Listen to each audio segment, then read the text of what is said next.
नाज़रीन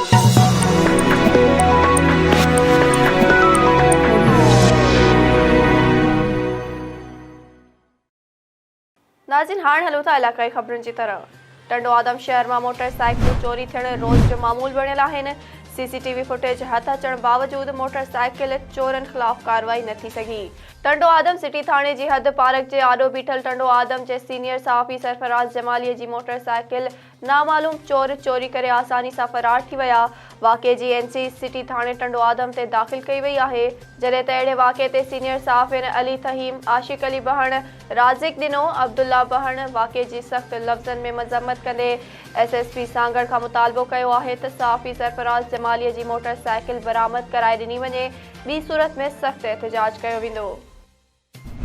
शेदातपुर पुलिस मुख़्तलिफ़ इलाइक़नि में समाज दुश्मन अनासिर मंशियात फरोशन खिलाफ कार्रवाइयूं करे चर्स, कच्ची शराब समेत जवाबदार गिरफ़्तार करे केस दाख़िल कया।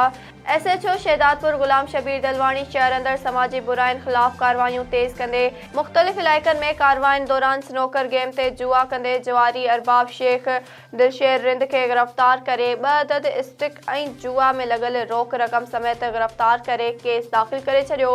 एसएचओ शेदातपुर ॿुधायो आहे त शेदातपुर शहर में समाज दुश्मन अनासिरनि खे हरगिज़ बख़्श न कयो वेंदो। मंशियात फरोशन ऐं जवारिन खिलाफ कार्रवाइयूं जारी रहंदियूं। खोड़ा भरिसां गवर्नमेंट हाई स्कूल पीरीसा में समाजी तंज़ीम जे ताउन सां शागिर्दनि जो हफ़्तो मल्हायो पियो वञे, जंहिंमें रांदियुनि जे मुक़ाबलनि सां गॾु साइंसी ऐं सक़ाफ़ती स्टॉल पिणु लॻाया विया आहिनि। उन मौक़े ते project manager madam Abida Mahmood, madam Sajida महिमान ख़ासि तौर शिरकत कई। उन सिलसिले में पहिरें ॾींहुं ॿारनि साइंस, समाजी अभ्यास, मैथमेटिक्स जा सब्जेक्ट समुझाइण ख़ातिर मुख़्तलिफ़ प्रोजेक्ट ठाहे डिस्प्ले कया विया।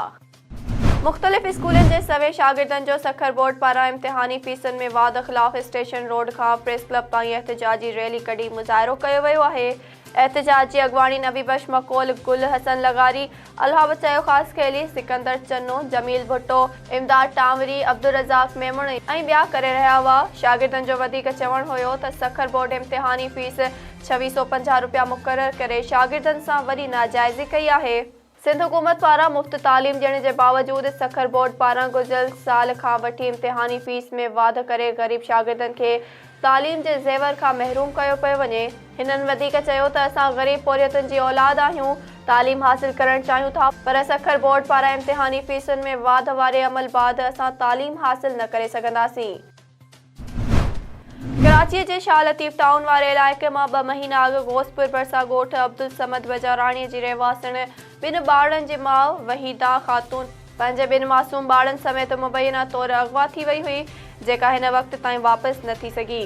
उन मौक़े ते अगवा थी वियल वहीदा जे मुड़ुस याकूब शेख जो चवणु हो त मुंहिंजो सोटिस जवाबदार मोहम्मद अली शेख मुंहिंजे घरवारी ऐं 2 मासूम ॿारनि खे 1.5 महीने खां यरगमाल बणाए अणॼातल हंधि रखियो आहे, जंहिंजी FIR बि कराचीअ में दाख़िल कराई आहे, पर पुलिस हिन वक़्त ताईं मुंहिंजे घरवारी ऐं ॿारनि खे बाज़ियाब नाहे कराए सघी। हिन आला इख़्तियारनि खां मुतालबो कयो आहे त बिना कंहिं देर जे असांजे अगवा थियल औरत ऐं 2 मासूम ॿारनि खे बाज़ियाब कराए मुलविस जवाबदारनि खे गिरफ़्तार करे इंसाफ़ कयो वञे।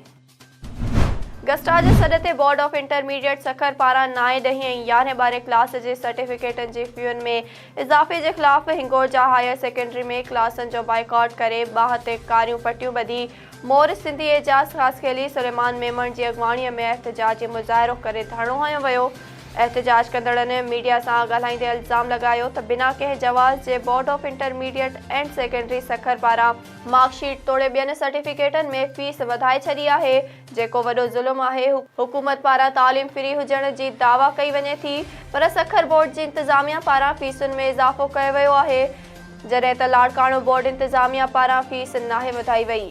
हिननि मुतालबो कयो त इज़ाफ़ी फ़ीस जी वाध वारो फ़ैसिलो वापसि कयो वञे। सिंध जे अज़ीम इनकलाबी मज़ामती ऐं क़ौमी शाइर अब्दुल करीम गदाई खे भेटा ॾियण लाइ 4 रोज़ा 5 अदबी मेलो जश्न गदाई संदसि जनम भूमि ठुल में अॼु खां शुरू थी वियो। जश्न गदाईअ जे पहिरें ॾींहं ते शानदार किताबी मेले जे इफ़्तिताह सां जश्न गदाई जो आगाज़ कयो वियो। किताबी मेले जो इफ़्तिताह बर्ख तालीमी माहिर अज़ीज़ अहमद अंसारी, म्यूनिसिपल कमेटी जे एडमिनिस्ट्रेटर मोहम्मद नवाज़ गोलो, गदाई मेला कमेटी जे रूह रमा असगर सुजाग, सिंधी अदबी संगत जे ज़िले राब्ता सेक्रेटरी नियाज़ लाशारी ऐं प्रेस क्लब ठुल्ह जे सदर अकबर मरी कयो। उन मौक़े ते वॾे अंग में लेखकनि, शाइरनि, कलमकारनि, सान्यावंदनि ऐं शेरनि वॾे अंग में शिरकत कई। किताबी मेले में लॻायल स्टॉलनि में मुख़्तलिफ़ अशाइती इदारनि ऐं नज़म जे मौज़ूअनि ते हज़ारे किताब शामिल आहिनि। उन मौक़े ते नाले वारे तालीमदान अज़ीज़ अहमद अंसारी ॻाल्हाईंदे चयो त जश्न गदाई ठुल्ह ॼाए अवामी शाइर खे अज़ीम भेटा आहे।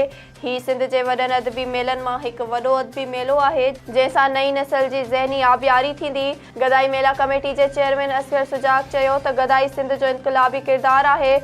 पंहिंजे अज़ीम शाइर खे ख़िराज पेश करण लाइ ठुल्हवासियुनि ही मुसलसल पंजो मेलो मुनक़िद करे पंहिंजी रवायती ज़िंदा दिली जो सबूत ॾिनो आहे।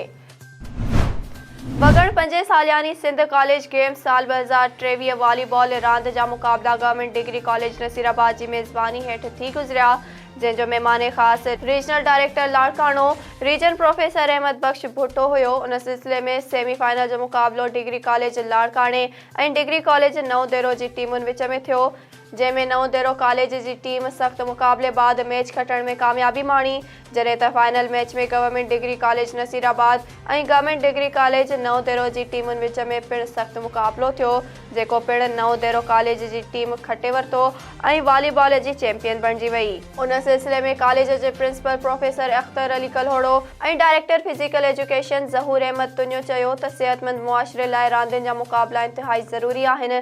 सेहतमंद रहण लाइ रांदियुनि जी तमामु घणी अहमियत आहे। रांदियुनि सां इंसान जो जिस्म मज़बूत रहे थो ऐं खेसि बीमारियूं पिणु नथियूं थियनि, जॾहिं त असां सिंध कॉलेज गेम्स जे मुक़ाबलनि जी मेज़बानी करे इंतिहाई ख़ुशी महसूस करे रहिया आहियूं।